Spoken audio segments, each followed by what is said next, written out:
In this video, I'm going to show you how to quickly change the aspect ratio in CapCut in just a few seconds. This is super useful if you want to turn a video into a vertical format for shorts, a square format for social media, or a widescreen format for YouTube. If this tutorial helps you out, make sure to hit the like button and subscribe for more quick CapCut tips and easy editing tutorials. Let's jump right in. First, open your project inside CapCut. Once your project is loaded, look at the preview window.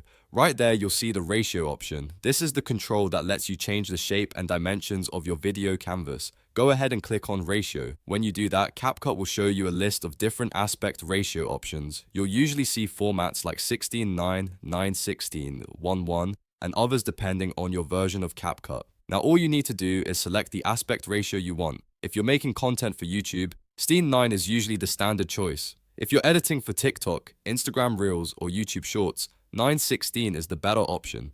If you want a perfectly balanced square video for posts or previews, 1:1 can work well too. Once you click your preferred ratio, CapCut will instantly update the project canvas to match it. After that, you may want to reposition or resize your clips so everything fits nicely inside the new frame. That helps make sure no important part of the video gets cut off. And that's really all there is to it. Changing the aspect ratio in CapCut is fast, simple, and one of the easiest ways to adapt your content for different platforms. If this video helped, please like the video, subscribe to the channel, and turn on notifications so you don't miss the next CapCut tutorial. Thanks for watching, and I'll see you in the next one.